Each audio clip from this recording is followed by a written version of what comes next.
Hey, what's going on, everyone? Welcome to another episode of Hockey on the Spot. Brandon Barenfeld. I'm Brandon Barenfeld. Thank you for joining me. This is episode 67 of Hockey on the Spot, and we're only 2 games last night, so hopefully this will be a really short video. Just first, going to go over a couple updates. Minnesota Wild forward Charlie Coyle will miss 3 to 4 weeks due to a knee sprain. Michael Granlund will be stepping up as Minnesota's second-line center, a job he originally had lost to Coyle. Hopefully he suffered that injury against the Anaheim Ducks. Hopefully he can get himself in shape and get back in the lineup soon. The Toronto Maple Leafs have recalled the captain of the Toronto Marlies, Trevor Smith, and as well as Jamie Devane. So good pick. They call those two up. Lots of trade rumors revolving around Toronto defenseman Jake Gardiner, as it looks like Randy Carlyle is very unhappy with his play, and it could be they have been talking to teams like the Dallas Stars, Florida Panthers, Anaheim Ducks, and Minnesota Wild. Originally drafted in the first round by the Anaheim Ducks, so We'll see what happens there. Also, trade rumors revolving around Paul Stastny of the Colorado Avalanche, Curtis Glencross of the Calgary Flames, and Andre Mazzaros of the Philadelphia Flyers. So we'll see what happens with those two. Four.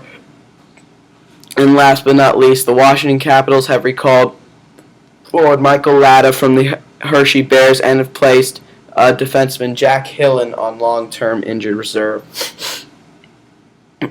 So Latta, of course, played the first game of the year for the Caps, and now he has a chance to play more games. He's going to be a good checking forward for years to come. And that's all the updates. Now let's get into the scores.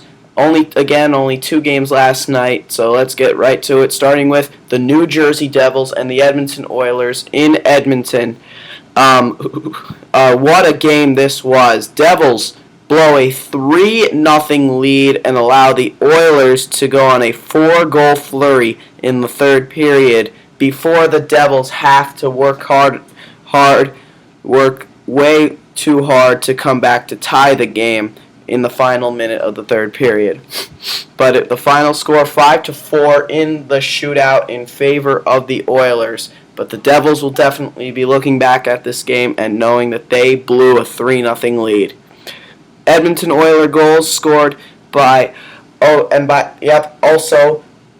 top line center Ryan Nugent-Hopkins made his season debut last night, so good to see him back on the ice, and he rewards his return with a power play goal, his first of the year and first for the Oilers, assisted by David Perron and Boyd Gordon. Congrats to him. Next, after that, the new captain of the Edmonton Oilers, Andrew Ference, gets his first goal in an Edmonton Oilers sweater, assisted by Justin Schultz and Jordan Eberle.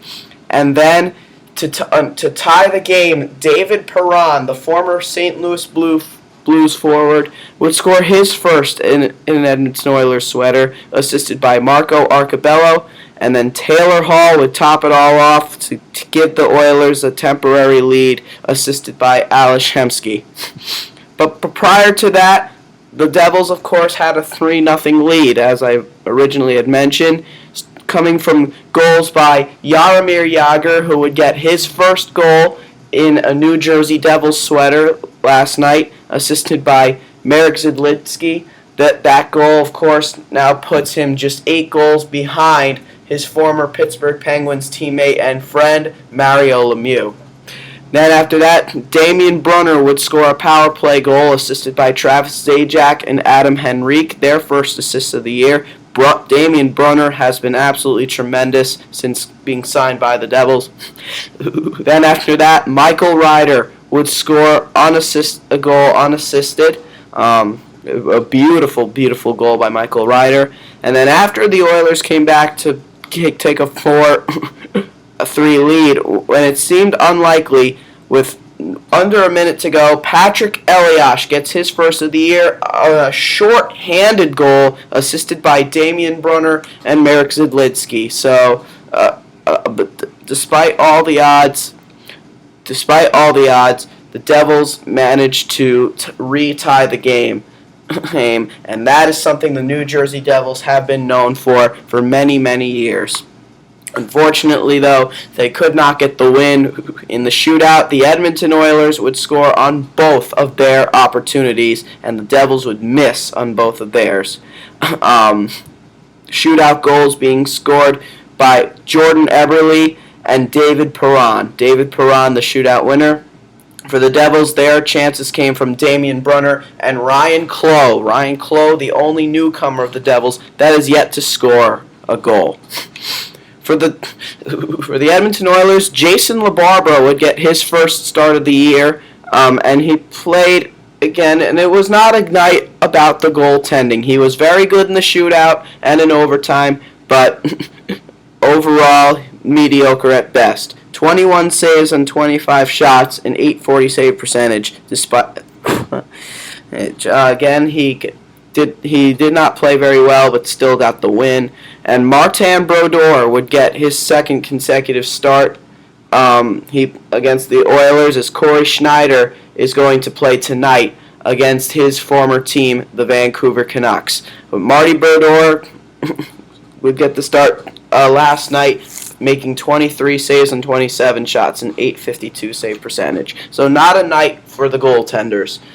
And congratulations to the Edmonton Oilers. And then the other game from last night's action, the New York Rangers and the Los Angeles Kings. The Rangers' first game of the year since their season opener here, that dreaded 4-1 loss to the Phoenix Coyotes. While the Edmonton Oilers got Ryan Nugent-Hopkins back last night, the New York Rangers got their captain, Ryan Callahan, back last night, and he played very well. He looked very solid, as did the entire New York Rangers team. Really, really fast-paced game last night, and they looked faster than ever as the system finally seems to be sinking in, ending a 5-game losing streak going back to the preseason. New York Rangers goals scored by Brad Richards, who would have 2 goals in the game, assisted by Rick Nash and Derek Stepan, and then the second one assisted by Rick Nash. And then in the third period, Ryan McDonagh scores what could go down as the blooper goal of the year. Originally, Zach Bogosian's turnover to Corey Perry was considered the blooper of the year, but I don't think anything is going to beat what happened on this short-handed goal scored by Ryan McDonagh, assisted by Brian Boyle. He shot the puck down from the defensive zone, and Jonathan Quick would lose his stick. It would go off his blocker and in the net. An embarrassing goal for the potential to let up by the potential starter for Team USA in the Olympics. So one he'd like to have back. But again, it was counted as a short-handed goal scored by Ryan McDonagh, assisted by Brian Boyle.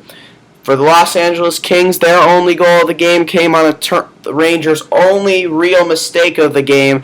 Jake Muzzin would score the only Kings goal, assisted by Mike Richards. The goaltending was brilliant on both ends. For the New York Rangers, Henrik Lundqvist made 28 saves on 29 shots, a .966 save percentage.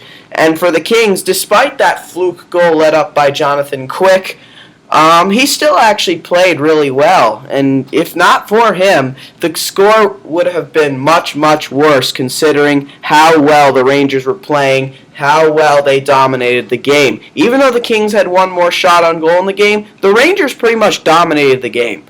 But Quick made 25 saves on 28 shots and .893 save percentage. So congrats again, though, to the New York Rangers. And that is it for episode 67 of Hockey on the Spot. Thank you guys for joining. This has been Hockey on the Spot with Brandon Barenfeld. I'm Brandon Barenfeld. I will see you guys again tomorrow. Thank you and have a great day.